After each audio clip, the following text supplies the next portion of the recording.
Good afternoon, everyone. Thank you for coming. So you basically heard the gist of what happened, but about 9:30 this morning, there was an email received by a staff member at the high school. We received the email from the superintendent and initially began the evaluation. There was some specific types of threats inside the email, but it was a non-specific email overall, and I know that sounds confusing because they made specific statements about what the person would do, but it wasn't specific enough to our school. However, it did name that it was at this high school. The email is almost identical to the email that was received by Tewksbury Police Department, but in evaluation of the situation, the police department recommended to the superintendent to evacuate. It's not an easy decision whether to do that or not because it disrupts the process even more. However, it was the first threat we've received in a long time, and based upon how long the statement was and the specificity of certain items, we felt it was worthwhile taking that action. As Mr. Biden said, we train a lot, and regardless of whether we're training in a fire drill, we're training in an active shooter, or we're training in a bomb threat, it all focuses around the teamwork, and the teamwork is what brought it together. And I really want to say thank you to the parents. I mean, with thousands of parents that we have, a handful of them showed up at the schools, and we always ask them not to because we have certain locations for them. So I think that the training we've done over the last few years has absolutely helped in the search. It's also helped in the communications and the ability to alleviate fear for parents, which is going to be hard when you know your kids are there. So we conducted a search in teams that we always use. While conducting that search, the students were evacuated to 2 other schools. The students brought their backpacks with them. One of the specific threats was a bomb was in a backpack, so we made the decision not to allow the backpacks into the other school. In reality, it was totally out of an abundance of caution. We didn't believe there was a reason specific not to do that other than the mention in the email. So we decided not to allow them in the schools. We called the state police and asked them for us if they would mind sending some dogs. They did. State police sent 2 dogs. We sniffed the backpacks. We had a couple of other areas we asked them to check. Everything turned out to be negative. All the information that we have, and in my consultation with the chief in Tewksbury, we've spoken a couple of times today. We both feel very comfortable that the threat was just an intent to disrupt like it did and to cause fear. And I think it's a shame to disrupt the students' day in school. Joe, was this the same threat that they'd received the past couple of days at all these other schools in Massachusetts, as best you can tell? I think the difference was those were calls and this was an email. As to the actual language that was in each one of those threats, I'm not aware of those. I don't know if the superintendent is. So when I talked to the chief in Tewksbury, he said it was different for them because it wasn't a robocall, it was an actual email. But I have not seen the text of those robocalls. And again, when you get an email to a specific person, ours wasn't to a general mailbox, it went to a specific person, which leads you to believe somebody may know them. Again, you could play around enough by pulling teachers' names and figuring out how to send an email. As of right now, there's nothing to tell us that it was a legitimate threat. We do have some leads that we are following up just to verify some additional information, but we also forwarded the email to the Fusion Center for the State Police, and then we received a call before we even had an opportunity to call them from the FBI. So we thank both agencies for being involved. We sent it to them. I don't know how much luck they'll have tracing the email, but that's what their goal will be. Chief, did your gut tell you that this came from the East Coast, from the string of bomb threats, or that this was a Methuen student? Well, you know what, it does, to me, my gut says it's a string because it goes along with all the others. But, you know, I like to follow my gut. I'm one of those gut people. However, we have to follow through with every single possible analysis. So we are going to do some other analysis. We don't believe that it's a Methuen High student or a Methuen school student that sent this, particularly with the language being the same that Tewksbury received. But we do have some information that we're following up separate from it being a national threat, but I believe it'll be the same that everybody else has received, and we really hope that the FBI will be able to somehow trace the forensics on the email and get to the bottom of where this disruption is coming.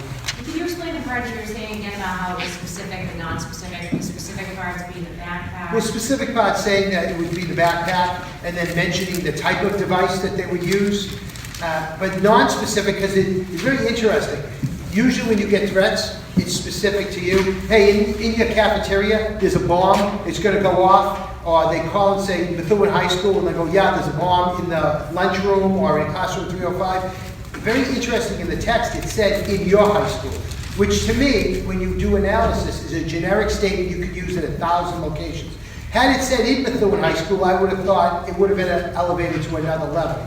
But when you get, so that's the non-specificness, because I know it's confusion. But the specificity that there are multiple pipe bombs, I have weapons, I'll be coming into the school. So there was some specifics as to the threat, but relayed in a general manner, which said this could be any school in USA, they just happened to send it to Methuen. So we felt comfortable in that manner. But I don't feel comfortable enough to say, let's just turn a blind eye. Had we got 5 of these in a row, then I would have maybe a different analysis as to whether or not we need to evacuate. But at this point, I felt it was a good recommendation to make to the superintendent. It's a very difficult decision as a superintendent because all your other superintendents are looking at what you do, but we do things differently here in Methuen, and we pride ourselves on that. And you know, if other departments or other school departments don't like it, just don't come to our city, and we'll be fine with that. So this one said pipe bomb? This one specifically mentioned a pipe bomb.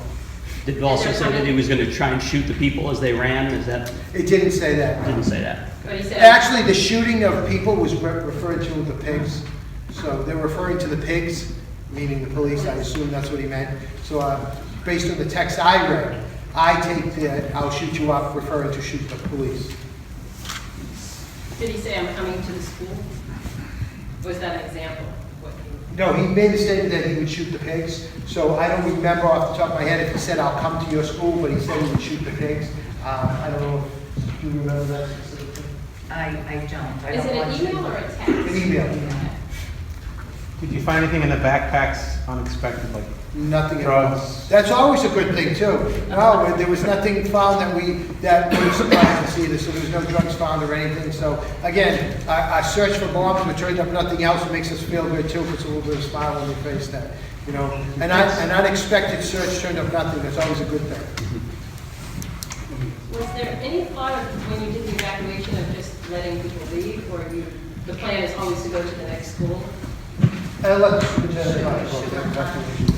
Right, it's case by case. Again, we're fortunate the schools are close by. We did not know the time frame on this, so we made the decision to send the kids over to the other 2 schools, thinking, yes, we'll have them back by lunch, which of course we weren't able to do, so we made the decision about 12:15 that we would dismiss.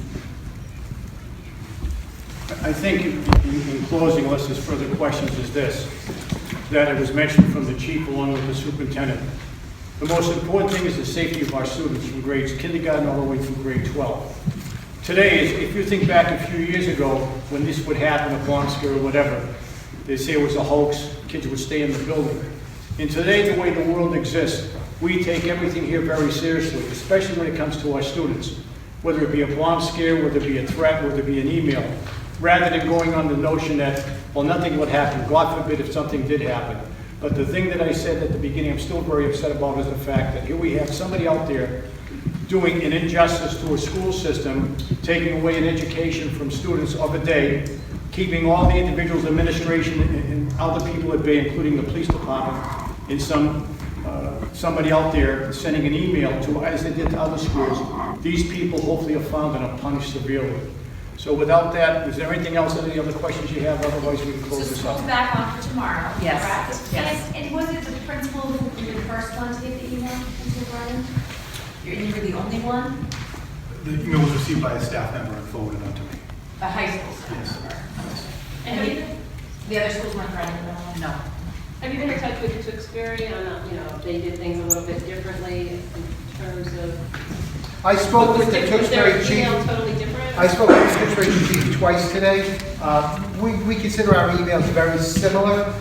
Why they make the decisions they make, their superintendent can answer to those. I had a conversation with the chief, and me and the chief were on the same page. I'm not sure what the superintendent decided to do. Chief, does this concern you that obviously this is a national threat right now? Absolutely, it reminds me of the swatting that was going on last year, and it's just people trying to disrupt things.